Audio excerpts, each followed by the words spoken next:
Rekaman video amatir warga merekam detik-detik atap sebuah toko dan restoran di Kabupaten Maros, Sulawesi Selatan terlepas dan terbang akibat terjangan angin kencang. Atap berukuran hampir 200 meter persegi terlepas dan terbang sejauh 30 meter hingga menimpa bangunan di sekitar masjid. Atap berukuran hampir 200 meter persegi terlepas dan terbang sejauh 30 meter hingga menimpa bangunan di sekitarnya. Material atap juga menyebabkan kerusakan pada sejumlah bagian bangunan di sekitarnya. Selain menyebabkan kerusakan material, kejadian ini juga mengakibatkan seorang karyawan terluka. Petugas PLN turut memperbaiki kabel listrik yang rusak akibat tertimpa atap. Kadang minta tolong, pas saya lihat videonya ternyata atapnya sudah hilang. Dia terbang berapa meter kalau dilihat? Sekitaran 30 meter Pak, ke depan. Pada korban jiwa dalam kejadian ini, sementara kerugian ditaksir mencapai ratusan juta rupiah. BMKG mengimbau masyarakat meningkatkan kewaspadaan terhadap potensi angin kencang dan cuaca buruk. Dari Kabupaten Maros, Sulawesi Selatan, Wahyu Ruslan, iNews melaporkan. Pemirsa, banjir masih merendam ratusan rumah kawasan Perumnas Antang, Kecamatan Manggala, Kota Makassar, Sulawesi Selatan. Akibatnya warga beraktivitas dengan berjalan kaki menembus genangan banjir.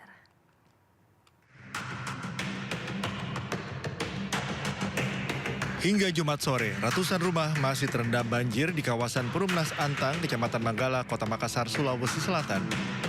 Di tengah situasi ini, sejumlah warga tetap beraktivitas dengan menerobos banjir. Sebagian warga memilih mengungsi di masjid demi keamanan dan kemudahan akses logistik. Sementara itu, warga lain yang mengungsi ke rumah keluarga. Berdasarkan data dari Badan Penanggulangan Bencana Daerah atau BPBD Makassar, kini tersisa 22 kepala keluarga yang masih berada di pengungsian. Warga berharap air segera surut agar aktivitas kembali normal. Lokasi ini diketahui setiap tahunnya menjadi langganan banjir saat musim penghujan. Dari Makassar, Sulawesi Selatan, Leo Muhammad Nur, iNews melaporkan. Banjir Semarang kembali menjadi perhatian publik setelah hujan deras mengguyur wilayah Ngalian. Kawasan industri Candi menjadi salah satu titik terdampak paling parah.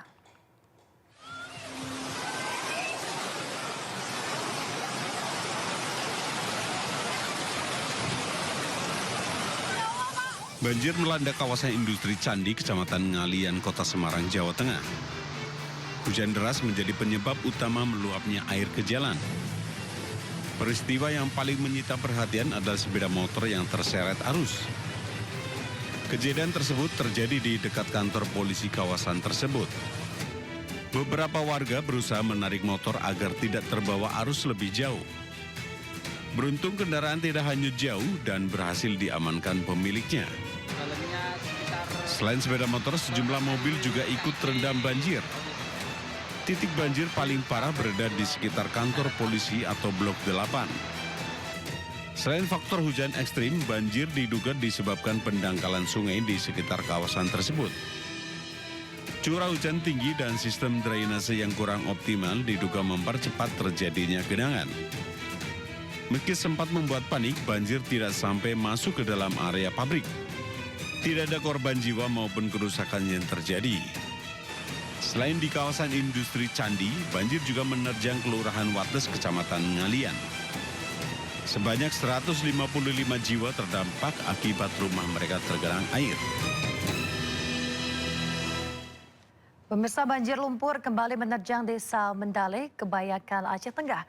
Akibatnya sekitar 10 rumah terendam banjir susulan. Mendale naik air lagi. Hujan deras yang mengguyur selama 2 jam kembali memicu turunnya material tanah dari lereng gunung. Lumpur pekat mengalir masuk ke permukiman, merendam rumah-rumah warga di desa Mendale, Kebayangan, Aceh Tengah. Sedikitnya 10 rumah terendam dan sejumlah warga terpaksa meninggalkan tempat tinggal mereka untuk mengungsi. Warga mengaku trauma dan khawatir lantaran setiap hujan deras turun, banjir lumpur dan banjir bandang kembali terjadi. Warga berharap pemerintah segera melakukan normalisasi alur air serta penanganan di lereng gunung. Saat ini Pak, setiap hujan warga selalu was-was Pak. Jadi kan untuk kemarin itu kondisinya memang air sangat besar turun dari pegunungan. Sehingga meluber ke pemukiman rumah-rumah warga Pak. Desa Mendale merupakan salah satu wilayah terparah saat banjir bandang November 2025 lalu. Ratusan rumah hancur dan hingga saat ini korban masih bertahan di tenda pengungsian. Air meluap. Dari Aceh Tengah, Yusradi, iNews melaporkan. Pemirsa, 10 korban longsor desa Pasir Langu Cisarua, Bandung Barat yang sebelumnya ditemukan namun belum teridentifikasi akhirnya dimakamkan secara massal pada Jumat sore. Untayan doa warga mengiringi prosesi pemakaman 10 jenazah yang dikirim dari Rumah Sakit Sartika Asi Bandung.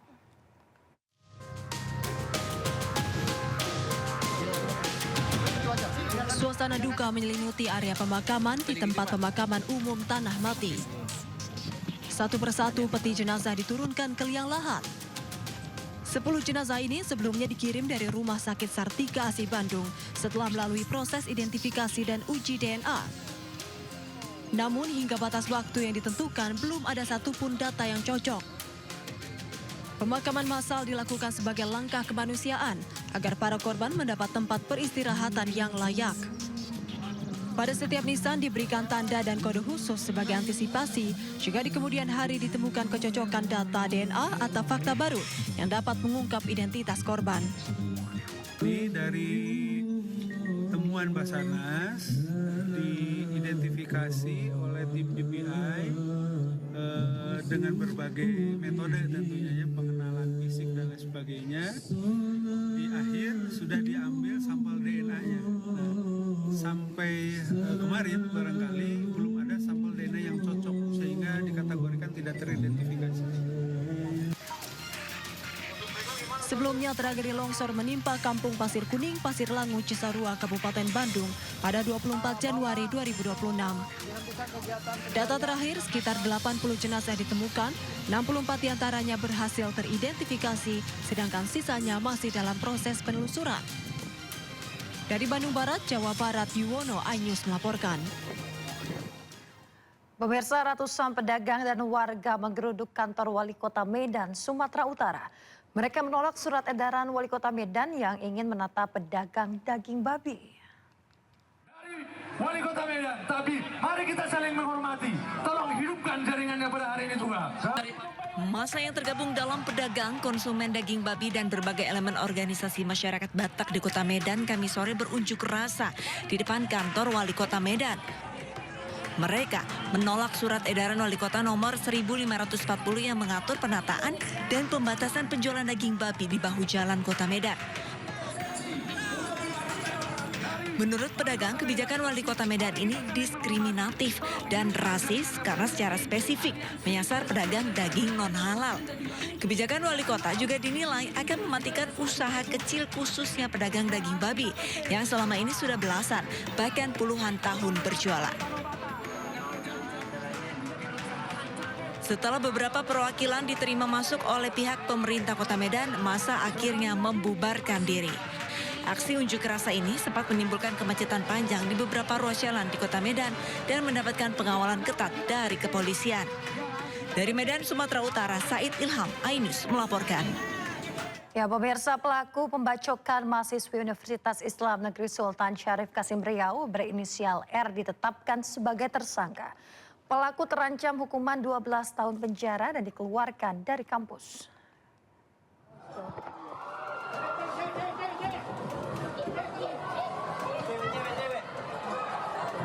Pelaku pembacokan terhadap mahasiswi UIN Suskariau ditetapkan sebagai tersangka dan sudah ditahan polisi.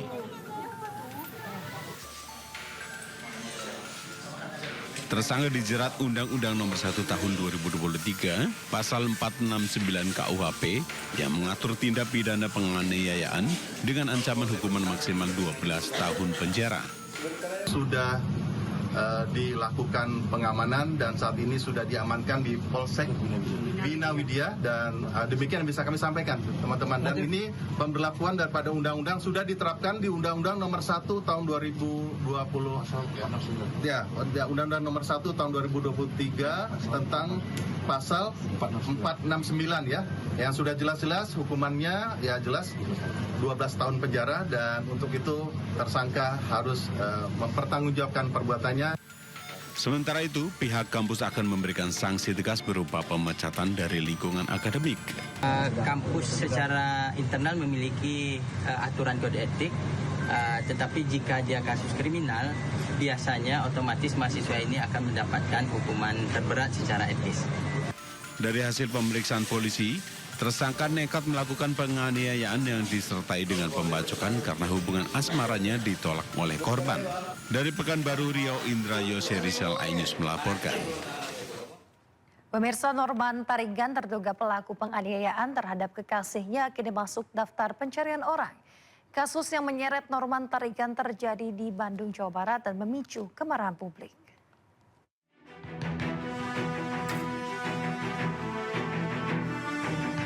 Terduga pelaku penganiayaan terhadap kekasihnya diketahui tinggal di kawasan Cibangkong, Kecamatan Batununggal, Kota Bandung, Jawa Barat.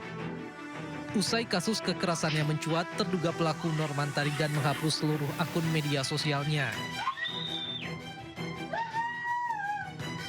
Namun tindakan menghilang dari ruang publik tidak menghapus tanggung jawab hukum maupun moral atas perbuatannya dan memicu kemarahan warganet.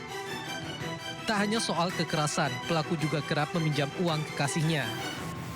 Pelaku yang sempat dimediasi warga meminta maaf dan mengakui kesalahan yang dilakukan selama 3 tahun terhadap kekasihnya. Saya minta maaf, udah 3 tahun udah mukulin kamu. Selama 3 tahun pacaran aku nggak bisa ngapa-ngapain.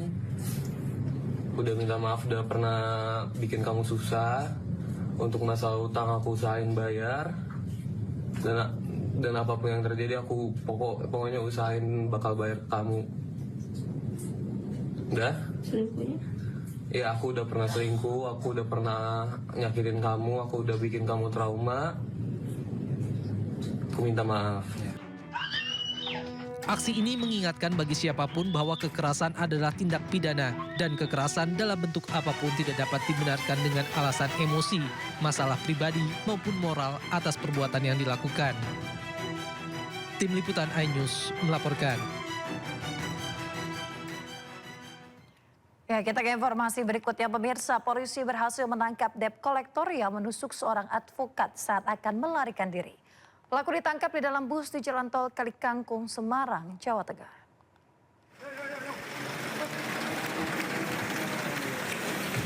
Inilah detik-detik tim gabungan Jatanras Polda Metro Jaya bersama Resmo Polrestabes Semarang menangkap debt collector pelaku penusukan terhadap seorang advokat di sebuah bus di gerbang tol Kalikangkung, Semarang, Jawa Tengah.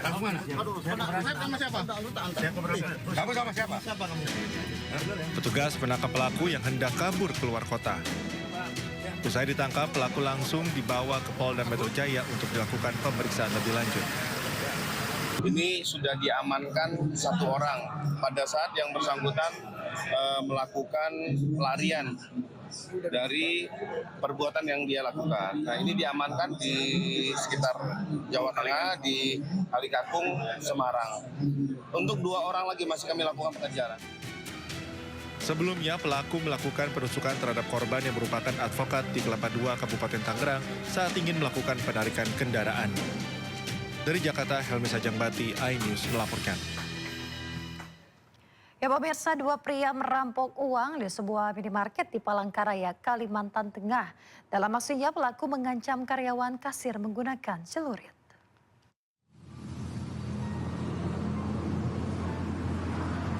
Rekaman CCTV ini memperlihatkan aksi perampokan yang dilakukan oleh 2 pria tidak dikenal di sebuah minimarket di Jalan Garuda, Kota Palangkaraya, Kalimantan Tengah. Dalam aksinya, salah seorang pelaku yang menggunakan pakaian serba hitam dan membawa celurit dengan leluasa menggasak uang jutaan rupiah dari dalam laci meja kasir. Tidak hanya itu, pelaku juga menggasak sejumlah barang di minimarket. Usai menggasak uang tunai dan sejumlah barang, kedua pelaku kabur meninggalkan lokasi.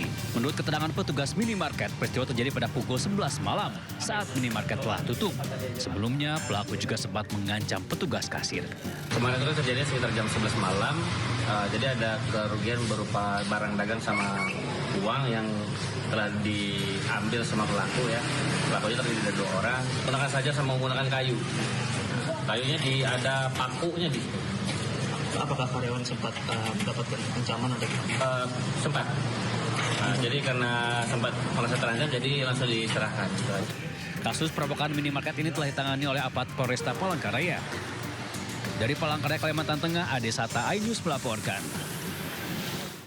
Ya pemirsa, aksi nekat pencurian sepeda motor terjadi saat warga sedang berbuka puasa di kawasan Pengasinan Sawangan, Kota Depok. Peristiwa ini pun viral di media sosial setelah emak-emak bermukena berhasil menggagalkan aksi pencurian.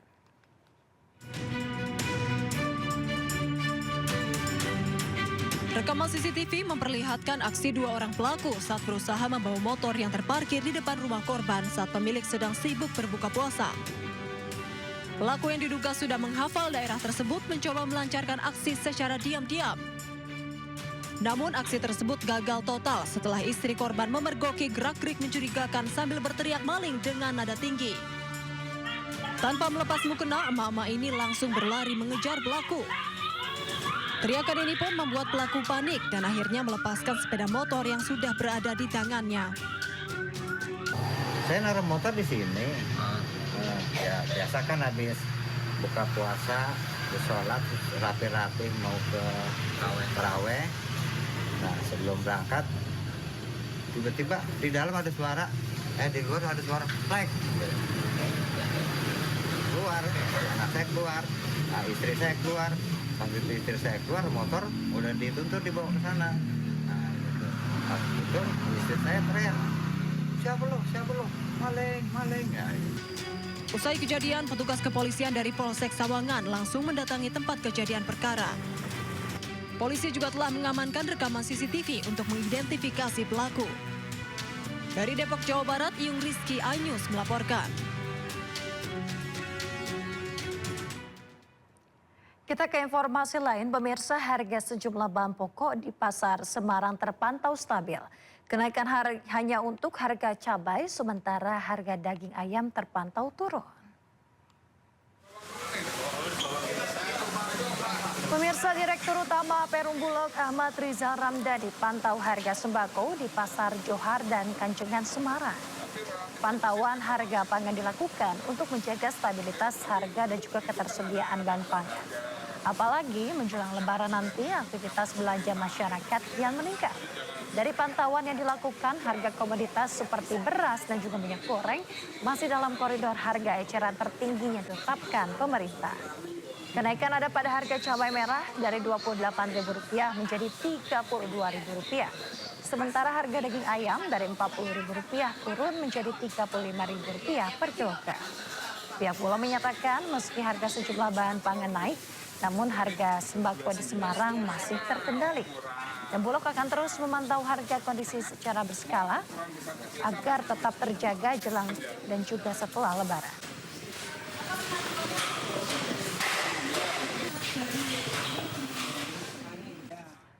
KPK tahan tersangka ke-7 suap dan gratifikasi importasi barang tiruan di Direktorat Jenderal Bea dan Cukai. Informasi lengkapnya usai jeda pemirsa, tetaplah di Indosiar.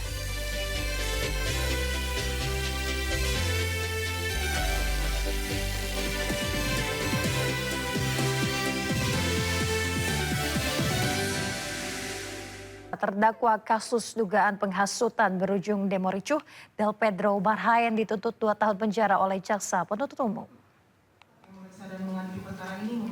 Pemirsa, tuntutan ini dibacakan JPU di hadapan majelis hakim pada sidang pembacaan tuntutan Jumat siang. Selain Del Pedro, 3 terdakwa lain yakni Syahdan Hussein, Muzaffar Salim, dan Khorik Anhar juga tuntut pidana 2 tahun penjara. Dalam tuntutannya, jaksa menilai para terdakwa telah melakukan penghasutan melalui media sosial hingga berdampak pada demo ricuh pada Agustus lalu. Merespon tuntutan JPU, para terdakwa akan menyampaikan pledoi pada 2 Maret mendatang. Tuntutan dari kejaksaan tidak mencerminkan fakta dalam proses persidangan. Fakta proses persidangan jelas menerangkan bahwa saksi anak, bahkan juga beberapa ahli menyatakan bahwa tidak bisa kerusuhan di dalam peristiwa Agustus dibebankan terhadap satu faktor saja, itu pertama keterangan dari ahli. Berikut dari saksi anak dan juga para pendemo menyatakan bahwa tidak ada yang terhasut oleh konten-konten kami. Nah, dalam kesimpulan tersebut kami memandang bahwa tuntutan yang diberikan oleh kejaksaan tadi tidak menggambarkan cerminan dari proses persidangan yang ada dan mengaburkan fakta utama persidangan dan mengaburkan tujuan utama dari pengungkapan kerusuhan Agustus lalu, begitu. Pemirsa, pasca polemik pengadaan mobil dinas, keluarga Gubernur Kalimantan Timur Rudi Masud disor publik. Istri, adik hingga kakak kandung Rudi menduduki kursi jabatan strategis.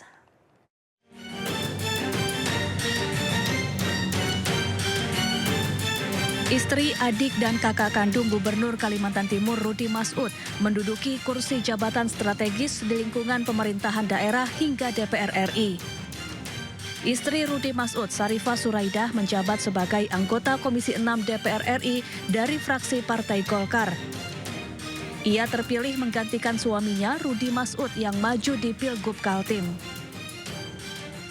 Di sisi lain, gaya berpakaian Sarifah Suraidah mengundang perhatian warganet.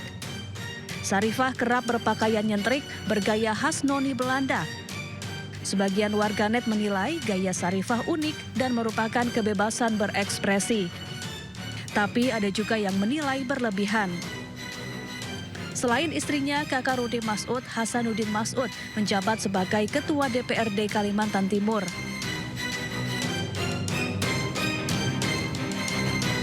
Kemudian saudara Rudi, Rahmat Masud, menjabat Wali Kota Balikpapan. Syahriah Masud, kakak Rudi, menjabat anggota DPRD Kaltim. Sementara adik Rudi, Abdul Ghafur Masud, pernah menjadi Bupati Penajam Pasar Utara yang kemudian jadi terdakwa kasus korupsi.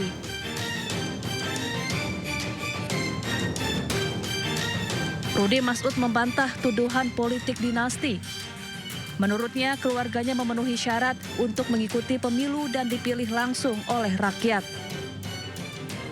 Tim Liputan iNews melaporkan. Ya, pemirsa, rumah mantan PJ Sekda Kabupaten Pati Rioso digeledah oleh KPK. Pemeriksaan merupakan buntut dari kasus yang menjerat Bupati Pati nonaktif Sudewo atas dugaan pemerasan kepada calon perangkat desa di Bumi Minatani. Suasana di kediaman Rioso di Kabupaten Pati, Jawa Tengah tiba-tiba ramai oleh kedatangan petugas KPK yang datang dengan pengawalan aparat kepolisian bersenjata lengkap. Petugas langsung masuk ke rumah dan melakukan penggeledahan secara menyeluruh selama 4 jam.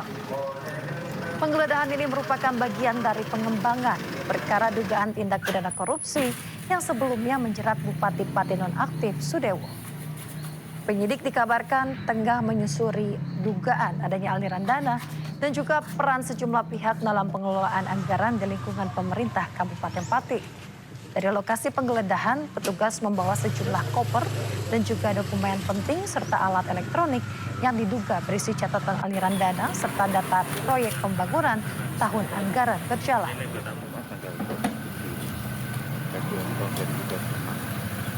Menurut info yang kami terima, Ya, pemirsa, KPK menahan tersangka ketujuh terkait kasus dugaan suap dan gratifikasi mengenai importasi barang tiruan di lingkungan Direktorat Jenderal Bea dan Cukai. Penetapan lantaran ada keterlibatan tersangka dalam temuan uang 5 miliar rupiah dalam koper. Berikut informasinya.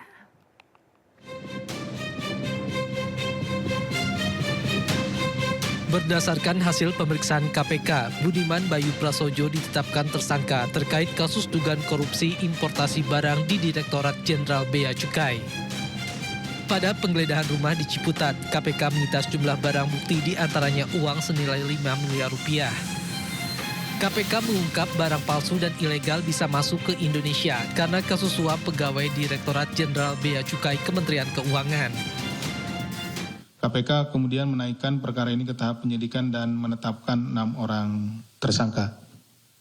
Penyidik kemudian melakukan serangkaian kegiatan penyidikan baik melalui pemeriksaan terhadap para tersangka, saksi, kemudian juga pihak lainnya maupun kegiatan upaya paksa lainnya seperti penggeledahan di beberapa tempat yang diduga ada barang-barang atau ada bukti-bukti terkait dengan perkara tindak pidana dimaksud.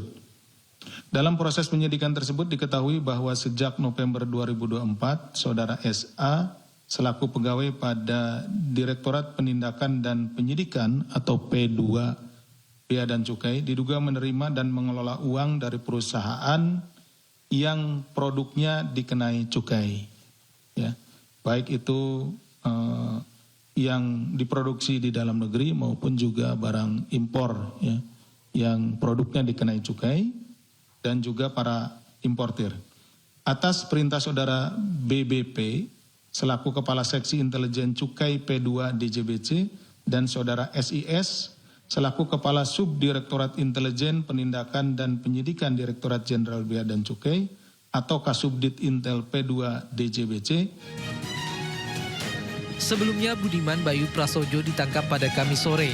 Yang bersangkutan dibawa ke Gedung Merah Putih KPK guna pemeriksaan lebih lanjut. Lantaran menurut KPK, suap tersebut membuat pengecekan tak dilakukan sesuai aturan. Dari Jakarta, Tim Liputan iNews melaporkan.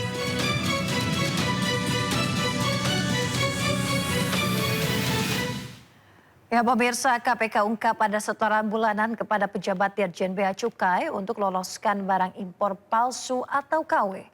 Menurut KPK, uang setoran capai 7 miliar rupiah per bulannya.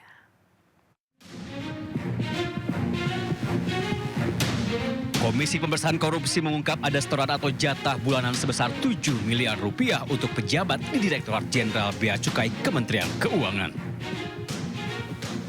Uang setoran ini untuk meloloskan barang impor palsu atau KW. Pelaksana tugas Deputi Penindakan dan Eksekusi KPK Asep Guntur Rahayu menambahkan penambahan jatah tersebut mulai dari Desember 2025 hingga Februari 2026.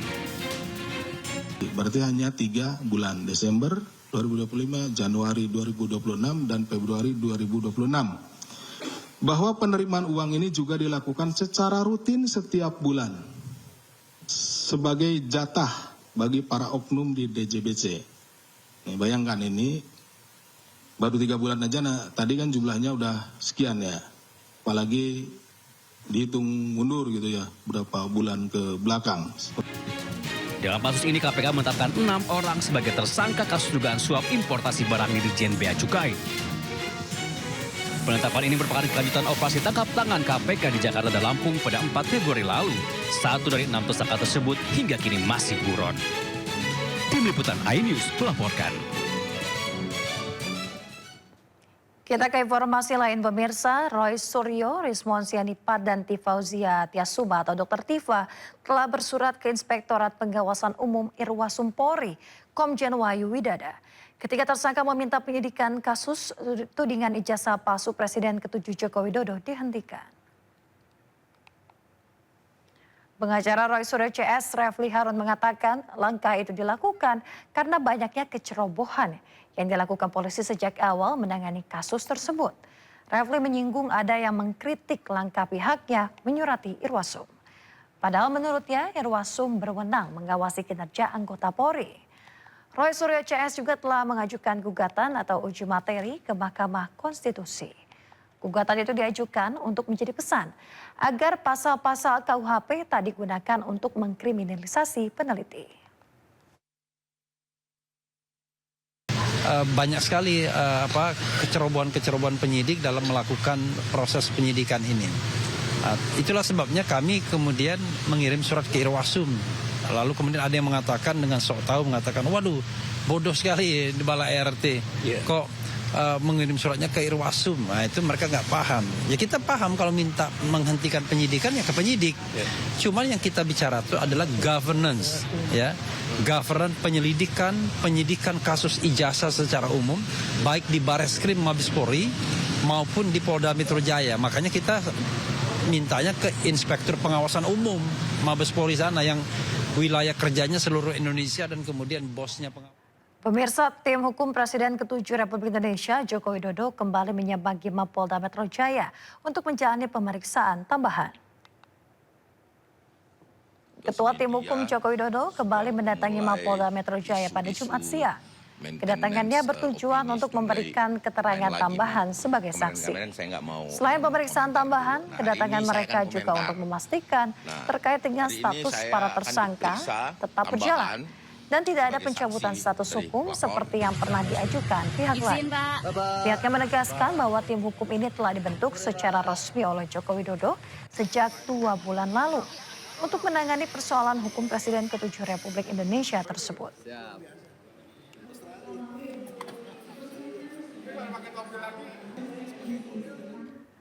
Pemirsa, Rocky Gerungun menilai polemik ijazah Presiden Joko Widodo sebagai persidangan yang keliru arah sejak awal.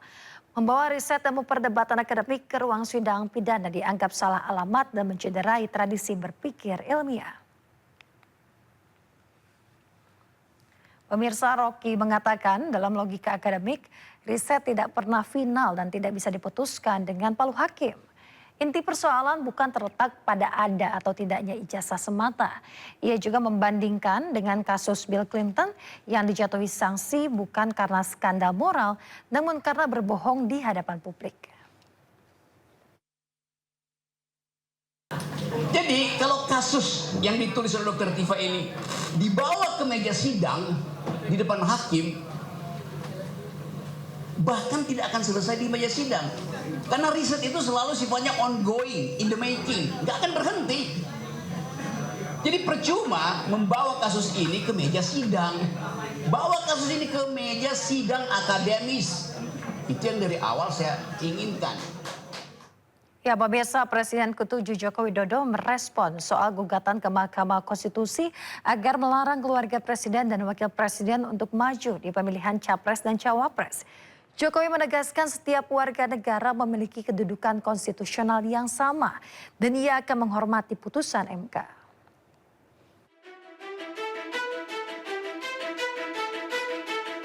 Dua advokat menggugat Undang-Undang Pemilu ke Mahkamah Konstitusi.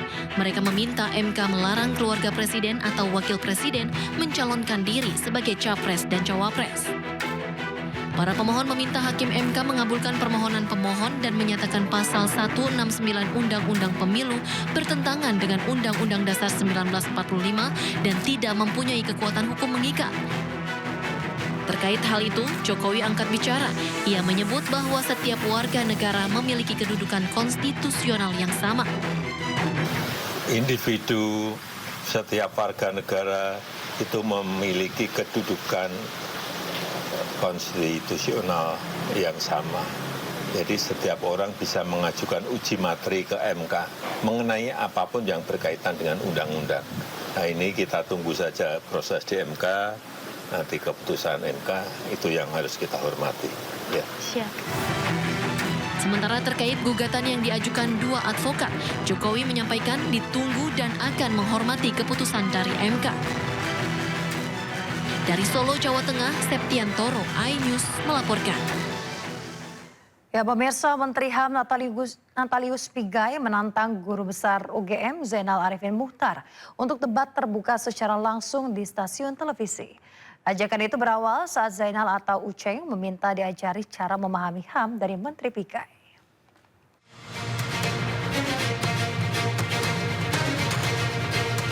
Berawal dari saling berbalas cuitan di media sosial, perseteruan Menteri HAM Natalius Pigai dan Guru Besar UGM Zainal Arifin Muchtar atau Uceng kian memanas. Adalah Uceng yang pertama kali menulis di media sosial tentang keinginannya untuk belajar memahami HAM dari Pigai. Di akun X, Uceng menulis jika ia ingin sekali berdiskusi dan berdebat dengan Pigai tentang kasus HAM di Indonesia.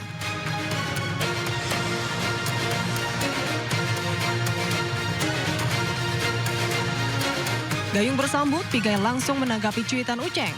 Namun Pigai ingin debat dengan Profesor UGM itu disiarkan langsung di TV nasional.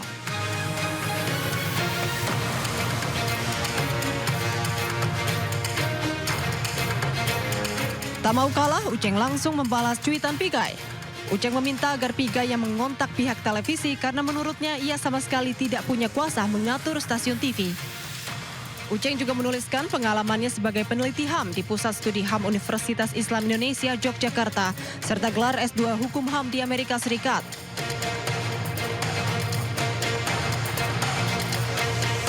Bukan tanpa alasan, ajakan debat terbuka itu disampaikan Uceng. Sebelumnya, Pigai menulis cuitan panjang di media sosial. Ia menuliskan perjalanan hidupnya sebagai korban HAM hingga menjadi orang nomor 1 di bidang HAM. Pigai juga menulis jika Zainal Arifin Mokhtar hanya seorang guru besar yang dibesar-besarkan.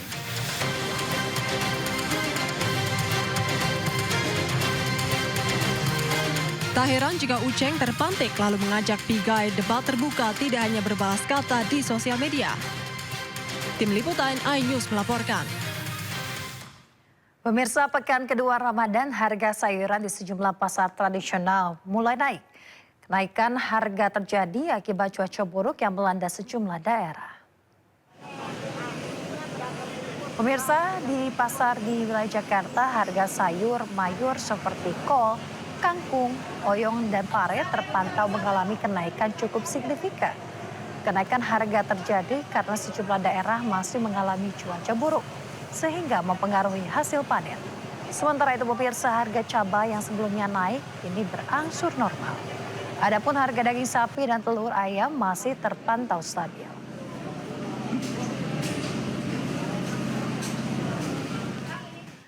Pemirsa, dan apakah kenaikan harga bahan pokok juga berdampak bagi pedagang dan pembeli di Pasar Jatinegara, Jakarta Timur? Sudah bergabung dengan kami rekan Kea Dela Rosa di lokasi.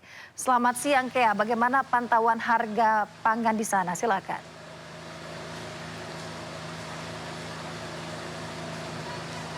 Selamat siang Yasmin dan juga pemirsa. Pantauan harga sembako di Pasar Jatinegara hari ini, beberapa di antaranya komoditas seperti cabai, daging sapi dan juga daging ayam mengalami harga yang stabil. Namun di sisi kanan saya sudah ada beberapa sayur yang ternyata mengalami kenaikan. Seperti halnya ada pare, yang dimana pare ini sekilonya sebelumnya hanya 15.000 namun sekarang menjadi 18.000. Lalu juga ada oyong yang sebelumnya hanya Rp15.000, saat ini kembali menjadi Rp18.000. Dan juga ada harga kol yang naik dari Rp10.000 per kilogram menjadi Rp15.000 per kilogram. Dan untuk harga cabai sendiri masih stabil, yang dimana sebelumnya ada beberapa kenaikan yang sangat signifikan, yang dimana harga cabai keriting merah sebelumnya Rp60.000 saat ini kembali menjadi Rp40.000. Dan untuk mengetahui apakah kenaikan ataupun fluktuatif harga sembako ini mempengaruhi omset atau tidaknya pedagang yang ada di Pasar Jatinegara, langsung saja kita tanyakan ke salah satu pedagang. Halo, selamat siang Ibu, namanya siapa Ibu? Ibu Aja Endah. Oke Ibu, ini kan harga sembako fluktuatif, apakah ada pengaruh untuk omset Ibu? Ada pendapatan berkurang. Sekarang kalau apa-apa mahal orang jadi mengurangi, biasa beli seperempat jadi seon, yang sekilo jadi setengah gitu. Sekarang apa-apa mahal karena telur aja sampai 3 jadi mengurangi. Ini dapur ya, risiko dapurnya dikurangin dikit-dikit. Nah Ibu, karena banyak sekali ternyata kan warga juga mengeluhkan hal yang sama dari Ibu sebagai pedagang, apakah ada harapan untuk pemerintah Bu terkait harga sembako ini? Ya harapannya gini, masyarakat kecil mah ya harga-harga ping stabil, terus pasar pemingkai dulu lagi lah biar rame gitu, biar omsetnya bertambah. Sekarang kan pasar sepi banget, apa-apa mahal, terus pengunjungnya juga nggak ada. Mending kalau pengunjungnya banyak kan biarpun dikit-dikit kita omset jadi naik, gitu aja harapannya. Pengen kayak dulu lagi lah kalau bisa mah ya. Makasih banyak ya Ibu, semoga laris manis dagangannya Ibu. Dan memang pemirsa, ternyata baik pedagang maupun konsumen juga mengeluhkan hal yang sama terkait adanya kenaikan harga sembako pada saat bulan suci Ramadan, bahkan nantinya menjelang Lebaran juga tentunya akan ada kenaikan lanjutan yang biasanya terjadi di tiap tahunnya. Untuk itu dibutuhkan peranan dan juga langkah konkret dari pemerintah untuk kembali menstabilkan harga sembako sehingga daya jual beli masyarakat akan berjalan kembali. Sementara itu, Yasmin kembali ke studio. Ya, terima kasih rekan Kea Dela Rosa bersama juru kamera Rizky Solehudin melaporkan langsung dari Pasar Jatinegara, Jakarta Timur. Selamat bertugas kembali. Anda kembali di Sindo Siang. Pemirsa, Kantor Kesia Bandaran dan Otoritas Pelabuhan Kelas 1 Banten menyiapkan sebanyak 81 unit kapal untuk melayani arus mudik pada angkutan Lebaran tahun 2026. 81 unit kapal akan terbagi di 4 pelabuhan.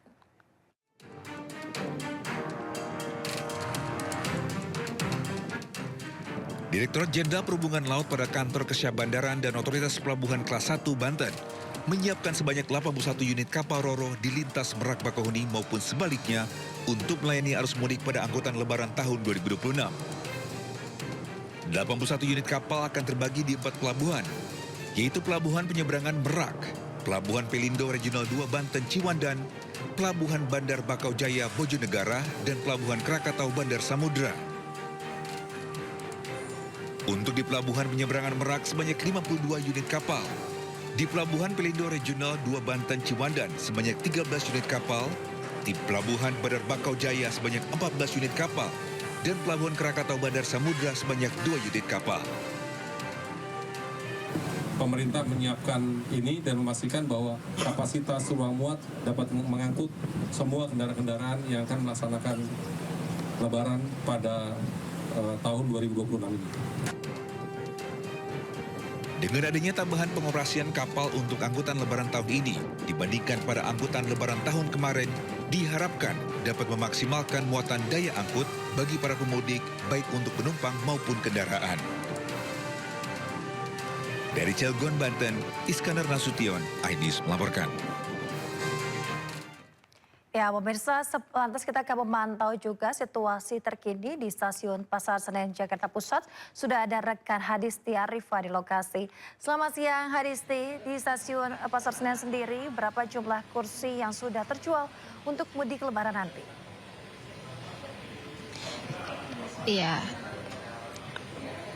Baik, selamat siang Yasmin dan juga pemirsa. Terkait ketersediaan tiket di Stasiun Pasar Senen Jakarta atau KAI Daerah Operasional 1 Jakarta terkait masa angkut Lebaran 2026, pihak KAI menyediakan sebanyak 645.000 tiket. Dan pada periode 11 Maret hingga 1 April ini sudah habis terjual 85% atau secara total sudah terjual sebanyak 549.000 tiket. Artinya sudah tidak banyak tiket yang tersedia untuk dapat dibeli masyarakat untuk melakukan perjalanan menggunakan kereta api ke sejumlah wilayah dari Stasiun Pasar Senen maupun juga dari Stasiun Gambir, yakni hanya sekitar 95.000 tiket saja. Nah, kemudian juga terkait ketersediaan tiket ini juga sudah tidak banyak, khususnya pada tanggal-tanggal yang menjadi favorit, yakni mendekati hari Lebaran dan juga pasca Lebaran. Namun pihak KAI tetap menghimbau kepada masyarakat ini untuk senantiasa memantau ketersediaan tiket ini melalui KAI Akses, karena untuk angka penjualan dan juga ketersediaan tiket ini bersifat dinamis, baik itu nantinya akan ada pembatalan dari penumpang lainnya ataupun juga tiket tambahan yang akan dihadirkan di masa angkut Lebaran 2026 ini. Dan kemudian juga situasinya saat ini terlihat di belakang saya, Yasmin dan juga pemirsa, beberapa atau sejumlah penumpang ini melakukan proses pembelian tiket untuk perjalanan mereka, karena meskipun Lebaran ini masih terhitung 3 pekan lagi, namun tampaknya aktivitas mudik ini sudah terjadi lebih awal bagi sejumlah masyarakat di wilayah Jakarta ini. Dan kemudian juga untuk mengantisipasi lonjakan yang terjadi di masa angkut Lebaran 2026 ini, upaya yang dilakukan oleh pihak KAI Daob Jakarta adalah dengan menambah armada kereta.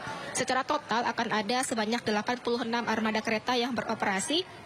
Ini termasuk dari kereta api reguler sebanyak 68, kemudian KA tambahan dari Stasiun Gambir sebanyak 12 kereta api, dan dari Stasiun Senen sendiri ini ada sebanyak 6 kereta api tambahan. Dengan tujuan yang menjadi favorit oleh penumpang yang melakukan perjalanan di masa Lebaran 2026 ini adalah Yogyakarta, Surabaya, Semarang, Bandung, Jember, dan juga Purwokerto. Nah, kemudian juga untuk menyambut antusias masyarakat atau penumpang yang melakukan perjalanan mudik mereka menggunakan kereta api, pihak KAI secara nasional juga menghadirkan diskon sebesar 30% untuk pengguna kereta api ekonomi komersial yang berlaku pada 14 Maret hingga 29 Maret ini. Dan ketersediaan ini cukup banyak, yakni sebanyak 1,2 juta tiket diskon. Nah, kemudian juga selain penambahan armada kereta yang juga dilakukan oleh pihak KAI Daerah Operasional 1 Jakarta, khususnya di Stasiun Senen, juga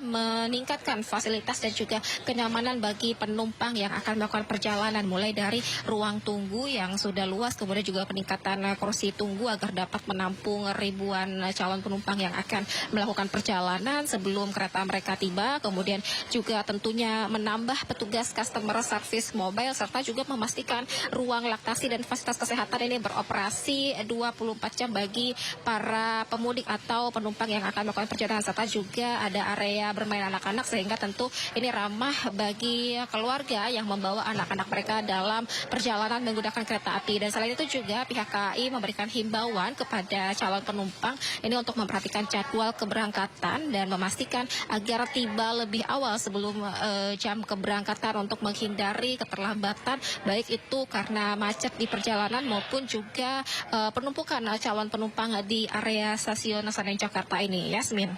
Ya baik, terima kasih rekan Hadisti Arifa bersama juru kamera Rizky Ihwal melaporkan langsung dari Stasiun Pasar Senen Jakarta. Selamat bertugas kembali. Ya pemirsa, seminggu bulan Ramadan Pasar Tanah Abang mulai diramaikan pengunjung untuk belanja baju lebaran. Tidak hanya warga lokal saja, pengunjung juga berasal dari negara tetangga Malaysia. Pemirsa, suasana Blok A Pasar Tanah Abang Jakarta Pusat mulai ramai dibandingkan hari biasa. Meski bulan Ramadan baru berjalan 2 minggu, namun sebagian warga sudah belanja keperluan busana lebaran. Setiap momen Ramadan atau Lebaran, Pasar Tanah Abang menjadi pilihan warga untuk belanja busana terbaru. Selain variasi model yang lengkap, harga pun terbilang terjangkau. Pedagang pun mengaku omset mulai meningkat meskipun belum signifikan. Menariknya, pengunjung yang belanja di Pasar Tanah Abang tidak hanya datang dari Jabodetabek saja, tetapi juga dari negara tetangga Malaysia.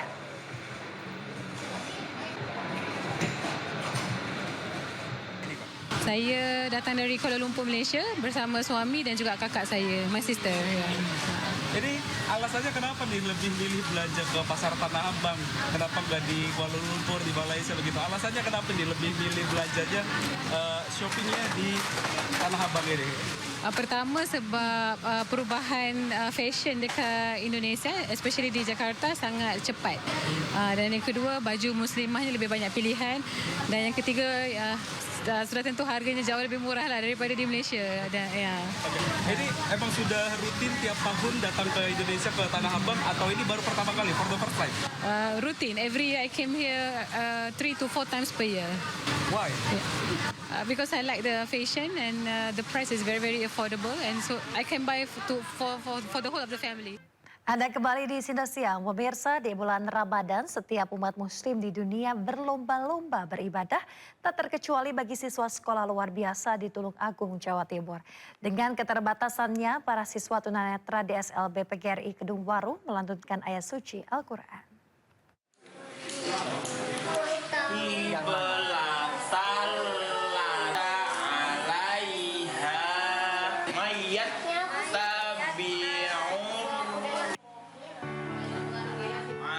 Jemari kecil Rizka Desila Putri, seorang siswi tunanetra di SLB PGRI Kedung Waru menyusuri titik-titik timbul di atas lembaran Al-Quran Braille melantunkan ayat demi ayat.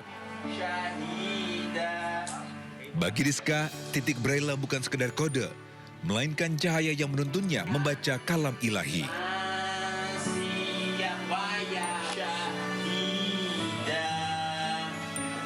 Untuk menguasai Braille, Rizka harus mengenal huruf hijaiyah dalam bentuk titik timbul. Prosesnya tidak instan dan membutuhkan latihan setiap hari dengan kurun waktu 1 hingga 1,5 tahun untuk lancar membaca. Ya, agak sulit pertama. Agar lancar membaca, gimana caranya atau tipsnya? Setiap hari dibaca terus. Sekolah ini juga memiliki program tahfidz Al-Quran.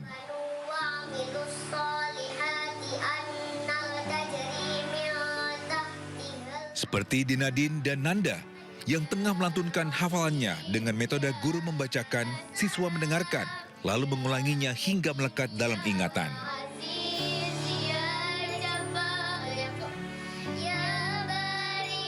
Sejak masih kelas 1 SD. Sekarang kelas berapa? Kelas 2 SD. Kadang sulit kalau pas lupa gitu sulit. Iya, dibacakan terus didengarkan gitu lama-lama hafal sendiri begitu. Kalau ada yang keliru dibetulkan sama pengajarnya ya? Iya. Bacaannya. Iya. Terus sering mengulang-ulang di rumah juga hafalannya? Sering. Program literasi Al-Quran Braille dan tahfidz ini menjadi bagian dari pembinaan spiritual di SLB PGRI Kedung Waru. Keterbatasan penglihatan tak memadamkan semangat mereka, justru memancarkan cahaya ketekunan dan harapan. Pemirsa, untuk memotivasi anak-anak salat tarawih, sebuah masjid di Depok, Jawa Barat menjanjikan hadiah robot untuk mereka yang mampu salat tarawih 1 bulan penuh. Bahkan absensi kehadiran anak-anak ini menggunakan program absen digital.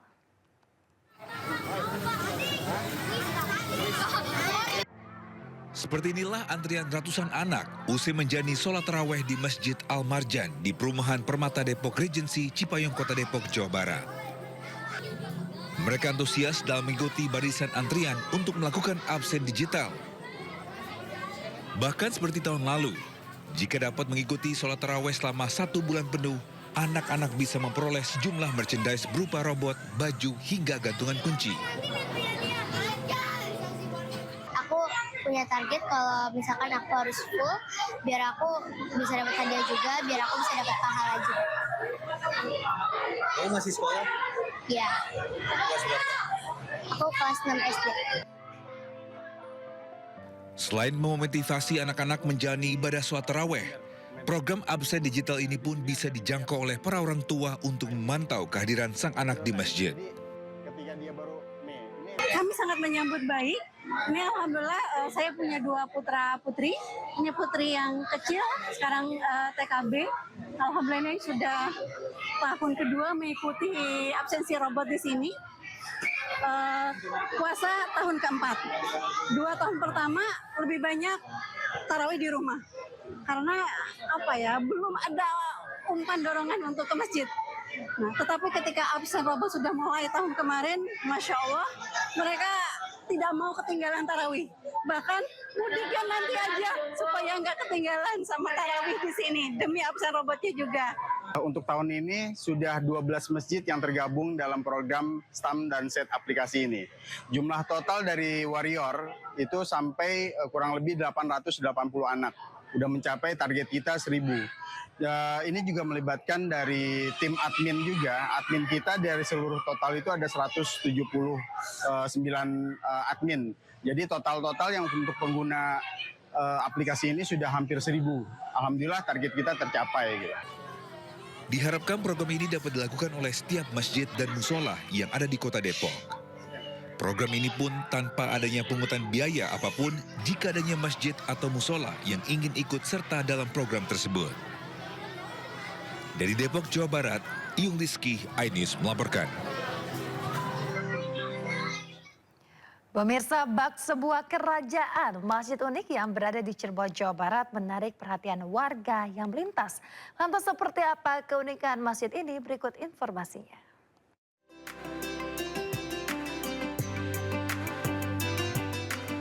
Masjid Merah Kedung Menjangan, sebuah bangunan yang kental dengan nuansa zaman Kerajaan Majapahit, terletak di perbatasan kota Cirebon, Jawa Barat. Bangunan unik dan ornamen yang ada di dalamnya menandakan masjid ini syarat akan akulturasi budaya serta nuansa kuno zaman kerajaan. Masjid yang juga dikenal dengan nama Masjid Nurbuat ini memiliki tiang-tiang yang sangat kokoh dan memiliki artikulasi simbol agama Islam, yakni 33 tiang berwarna merah sebagai simbol zikir kepada Yang Maha Kuasa, serta 17 tiang berwarna putih yang berarti jumlah rakaat dalam sholat wajib setiap hari. Tiang kan ini 17 ya, berarti kan menandakan 17 rakaat. Kalau di dalam 9 wali kan ya. Kalau disebut Masjid Merah, merah itu berani untuk kebenaran, membela yang benar. Kalau yang di dalamnya putih yaitu untuk suci ya, kebersihan batin kan gitu. Selain interior yang unik, masjid ini juga memiliki sumur yang dipercaya kaya akan manfaat. Perobatan untuk mandi yang dari Palembang, dari mana tuh kadang-kadang dimandiin di sini. Ambil barokahnya, ya memang semuanya istilahnya sukses. Menariknya pada momen-momen tertentu, sumur ini kerap dipadati jemaah yang juga berdatangan dari seluruh Nusantara. Dari Cirebon, Jawa Barat, Mahardika, iNews melaporkan.